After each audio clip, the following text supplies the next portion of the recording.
नमस्कार बंधुरा एस दास किचेने आपनादेर सकलके स्वागतम। आशा करी आपनाराओ भालो आछेन। आपनादेर आशीर्वादे आमिओ भालो आछि। आज निये चले एसेछि नतुन एकटा भिडियो। आजकेर रेसिपि पाका काँटाल माखा। पाका काँटाल माखा खेते खूब भालो लागे। यदि कोनोदिन एइभाবে मेखे ना खेये थाकेन ताहले अनुरोध रइल एकबार एइभाবে मेखे खेये देखबेन। নিয়ে নিচে এখানে 6 পিস কাঁঠালের কোয়া। দেখুন পেছন দিকটা একটুখানি শক্ত আছে, সামনের দিকটা একটু নরম। কাঁঠালের কোয়াগুলো কিন্তু খুব একটা নরম নয়, মেখে খেতে খুবই ভালো লাগবে।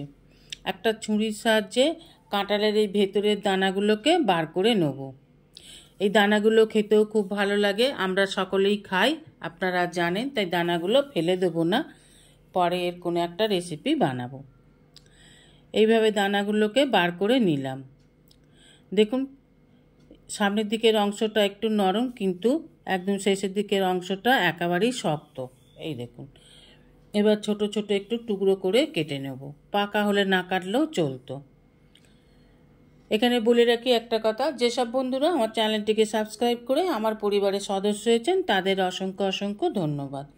যারা এখনও আমার চ্যানেলটিকে সাবস্ক্রাইব করে আমার পরিবারের সদস্য হননি, আমার চ্যানেলে আজই নতুন দর্শক, তাদের কাছে অনুরোধ রইল আমার চ্যানেলটিকে সাবস্ক্রাইব করবার জন্য।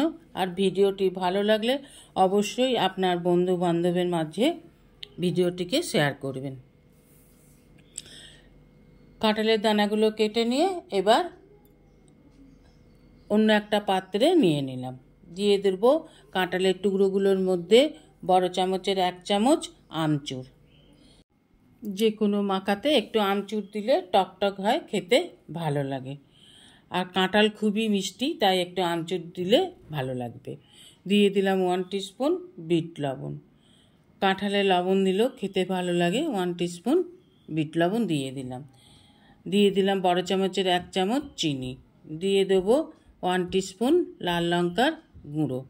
কাঁঠাল খুব মিষ্টি, চিনি দেওয়ার প্রয়োজন পড়ে না, আপনারা এটা স্কিপও করতে পারেন।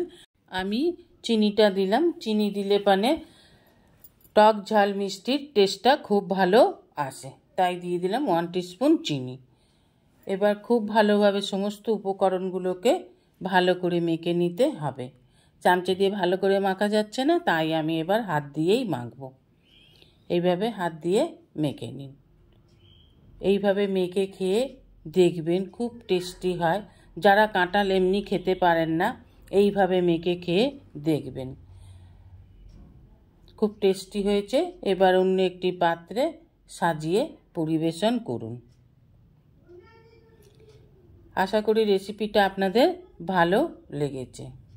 বন্ধুরা আপনারা একটাও কমেন্ট করেন না, অনুরোধ রইল রেসিপিটা ভালো লাগলে অবশ্যই একটা কমেন্ট করে জানাবেন যে আপনার কেমন লাগলো। আর বাড়িতে যদি এইভাবে মেখে খেয়ে দেখেন তাহলে অবশ্যই একটা কমেন্ট করতে ভুলবেন না। ভিডিওটি ভালো লাগলে অবশ্যই একটা লাইক, কমেন্ট, সাবস্ক্রাইব করার অনুরোধ রইল। পাশে থাকা বেল আইকনটিতে ক্লিক করে দেবেন নিউ ভিডিওর আপডেট পাওয়ার জন্য। সবাই ভালো থাকবেন।